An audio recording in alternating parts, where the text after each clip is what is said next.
Hello, BookTube. I've got some mail for you today on a bright, sunny, mild Friday.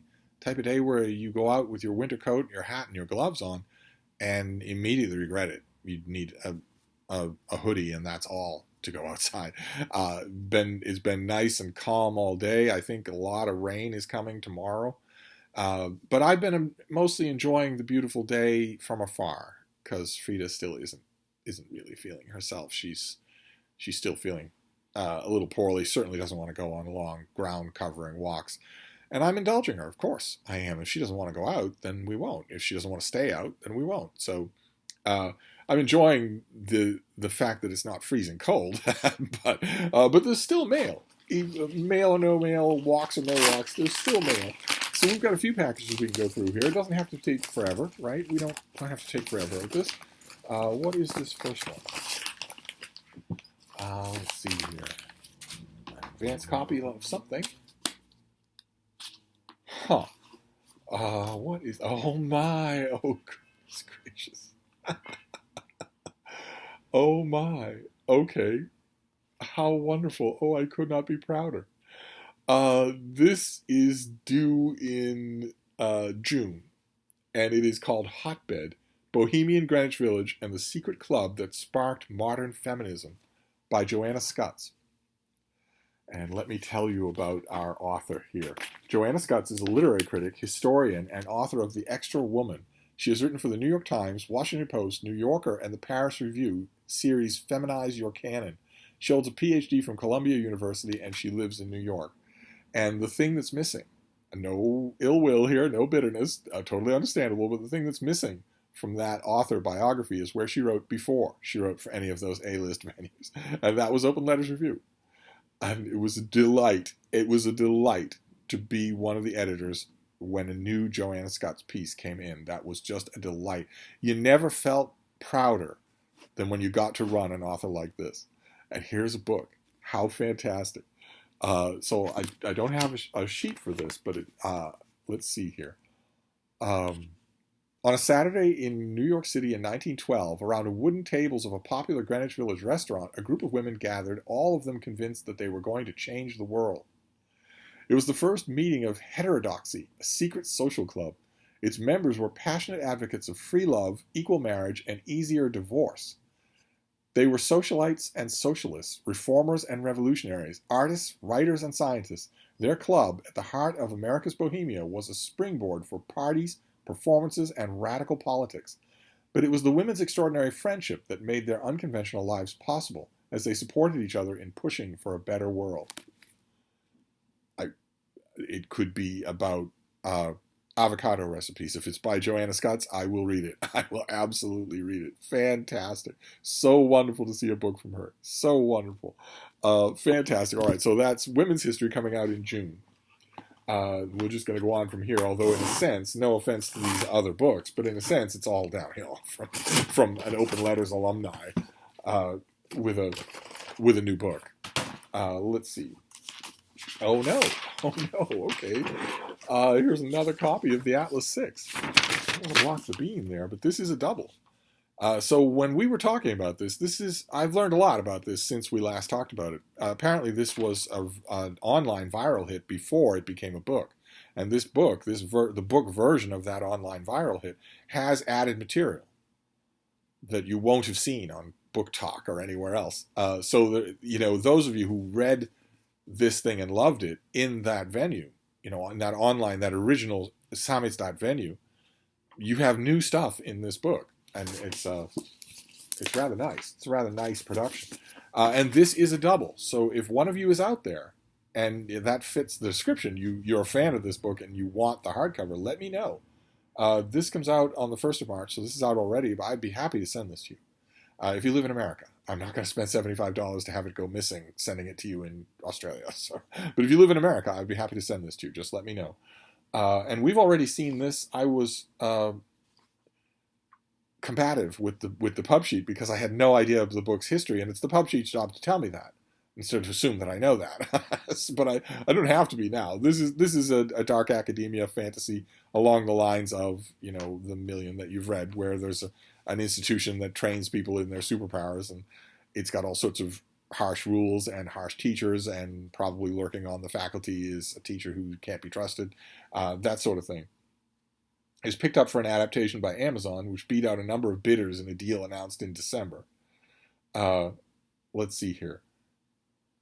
And this is the Alexandria Society has the latest round of 6 recruits. They are told they will have 1 year to qualify for initiation, during which time they will be permitted preliminary access to the Society's archives and judged based on their contributions to various subjects of impossibility: time and space, luck and thought, life and death. 5, they are told, will be initiated. 1 will be eliminated. And that will be familiar. All of that will be familiar ground to any of you who have been following the story of this book. I was not. I learned about its story from a lot of you after that. I showed you the first copy of this that I showed you. So if you are learned on that subject, if you're interested, let me know. If you want a copy of this, I'm happy to put it in the mail for you. Then we have another big white envelope. I'm really hoping it's not another copy of the Atlas 6. That would be a little disappointing. Although doubles can be fun, right? They are a little disappointing because it's not new shiny things for Steve, but I can send them to you. My mailing operation is back up and running. This is from Tor.com. Very nice that I'm getting some science fiction and fantasy. That's wonderful. So, do you have any useful information for me? This comes out in August. This is A Taste of Gold and Iron by Alexandra Rowland, which is a little alarming there, because that's the something of something and something. That's a YA thing. It's absolute law to do that for YA, the something of something and something as a title. But you never know. I certainly love the cover. Can I take a moment to bemoan the fact that more original artwork is not done for fantasy books? It used to be. It used to be absolutely common, and I liked it. I don't like boring fantasy covers at all. So what have we got here? This comes out in August. How do you feel about people looking deeply, meaningfully into each other's eyes as they make oaths of fealty? My own people do it all the time. How would you like to see an exquisitely beautiful prince and his stoically handsome bodyguard wash each other's hair in the bathhouse while they talk seriously about the ethics of monarchy? Well, it had never occurred to me.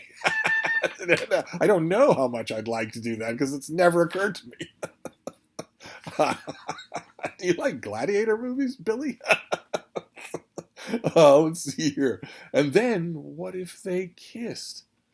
Well, I have never been washing my handsome bodyguard's hair in the bathhouse when we haven't ended up kissing. It just seems like the courteous thing to do. Those Midwestern manners, I tell you. That is how Alexandra Rowland describes their forthcoming romantic fantasy, A Taste of Gold and Iron. Okay, why was Alexandra Rowland referred to as in the plural? Oh, no. All right, well, I bet I know. At first my first thought was collaboration, but the author is probably claiming that there are a they instead of an individual person. The author's probably claiming, in other words, that they are non-binary, a phrase that is every bit as fantastical as anything in this book.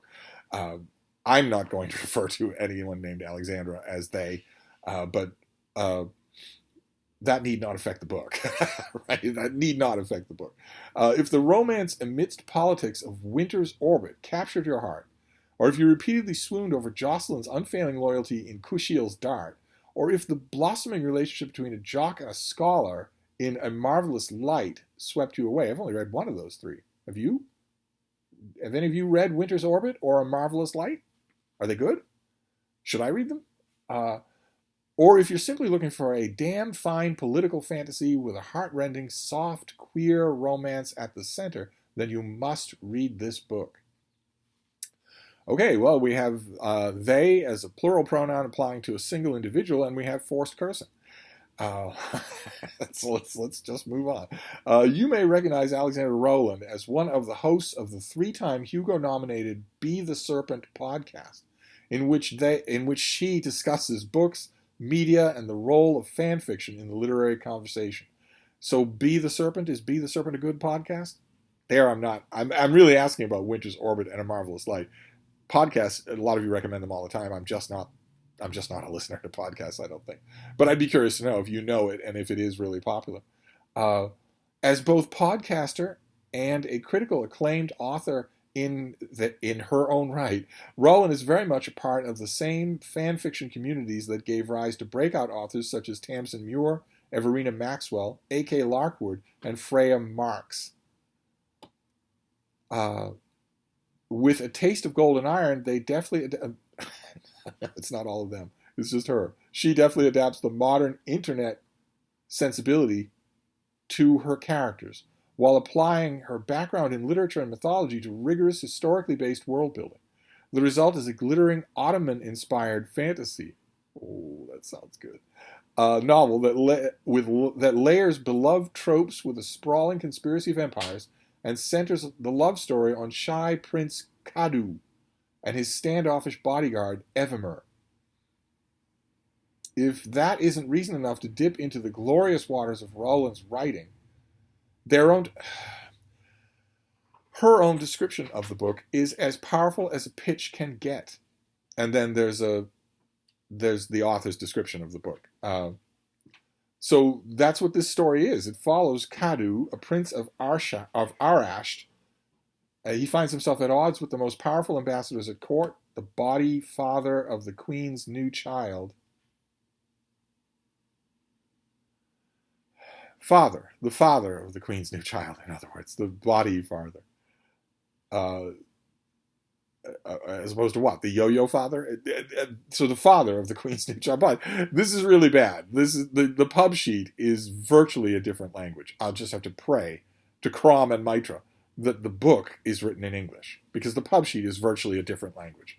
What is a body father? It's a father. Let's press on. We don't have far to go. In an altercation which results in his humiliation, to prove his loyalty to the queen, his sister, Kadu, takes responsibility for the investigation of a break-in at one of their guilds, and with the help of his newly appointed bodyguard, the coldly handsome Evimer, who seems to tolerate him at best. In Arasht, where princes can taste precious metals with their fingers, and myth runs side by side with history, counterfeiting is heresy, and the conspiracy they discover could cripple the kingdom's financial standing and bring about its ruin. Well, that sounds really neat. That sounds very practical, and hence that would explain why they're fingering a coin there. I wondered about that when I saw the cover. But that sounds... Boy, this really does sound like a new kind of fantasy. Okay, Twitter politics notwithstanding, I am totally on board. This sounds fantastic. So this comes out in the end of August. It's a long, long way off. I kind of wish that it weren't. I'm now, I think, probably curious enough to read this a little bit early. Is the date stamped on here? Oh, okay. The pub sheet says August 30th. But the spine of the book says June. And I don't know now which of those is true. It could very well, since the pub sheet came in last, and the book was printed before that, it could be that that it originally had a June date, and that was moved to August. That could be. I'll have to check that out, obviously, since that will make a difference. But I think I might read this early anyway. It sounds a little too intriguing. Not too. So there's two fantasies in a row. Now we'll finish up. We'll finish up with the box, which is big but light as a feather. So I don't know what's going to be in here, but I can't imagine that anyone would waste a box this size on a slim volume of poetry. Let's see what we have here. Pub sheet, a whole bunch of padding. What do we got here? An invoice. I just don't want that. What is this, though? Oh, my. Okay. Boy, I love my job. I never know what's coming. I'm still thinking about this. This sounds really, really good. Where counterfeiting is heresy. Because there's a mystical element to tasting metal. That's very, very good. And, of course, I'm thinking about this. Joe Scutts with a book. Just great. But this is weird. This is called The Backstreets, a novel from Xinjiang. It's by Perhat Tursun, and it's translated by Darren Byler and Anonymous. So one of the two translators is anonymous. Can we assume that anonymous translator is the author? Uh, what is this, though? I've never heard of it before. So it came out. Uh, wow. Okay. No information. This is a very preliminary copy. No idea when this book originally appeared. Maybe the cover will tell us. The Backstreets is an astonishing novel by a preeminent contemporary Uyghur author who was disappeared by the Chinese state. Wait, is that the plot or is that the actual? Good Lord. Okay, it follows an unnamed Uyghur man who comes to the impenetrable Chinese capital of Xinjiang after finding a temporary job in a government office. Seeking to escape the pain and poverty of the countryside, he finds only cold stares and rejection.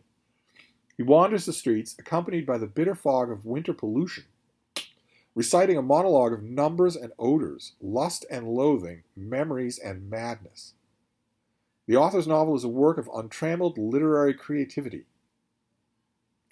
His evocative prose recalls a vast array of canonical world writers, contemporary Chinese authors such as Mo Yan. I wondered if Mo Yan was going to come up in here. Modernist images and rhythms of Camus, Dostoevsky, and Kafka. The serious yet absurd dissection of the logic of racism in Ellison's Invisible Man, while drawing deeply on Uyghur literary traditions and Sufi poetics, and combining all these disparate influences into a style that is distinctly the author's own. The Backstreets is a stark fable about urban isolation and social violence, dehumanization, and racialization of ethnicity. Yet its protagonist's vivid recollections of maternal tenderness and first love reveal how memory and imagination offer profound forms of resilience. Okay, so what about the author? So I'm probably not pronouncing the name correctly. Perhat Tursun is what it looks like. But God knows how you would actually pronounce that with 1,000 years of history behind it, is a leading Uyghur writer, poet, and social critic from the autonomous region in Xinjiang. He has published many short stories and poems, as well as 3 novels, including the controversial 1909 novel The Art of Suicide, decried as an anti-Islamic. In 2018, he was detained by Chinese authorities and was reportedly given a 16-year prison sentence. Okay, so no idea when this book was written. I would ordinarily be looking for that, but the part of the publicity material where that would be just tells me the date of the translation, not anything else. And I have no idea who I would even ask when this was originally written. And will we get anything else? Do we know the author's still alive? How horrifying. Put in jail for a book. And let's see here. Darren Byler is one of the translators, an assistant professor of international studies at Simon Fraser University, and the author of In the Camps, China's high-tech penal colony, which came out last year.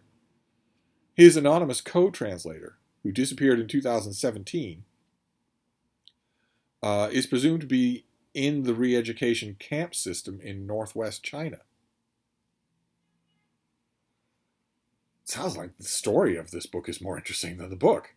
How does that collaboration work if the person is in a penal colony, presumed to be? So we're not even sure of that.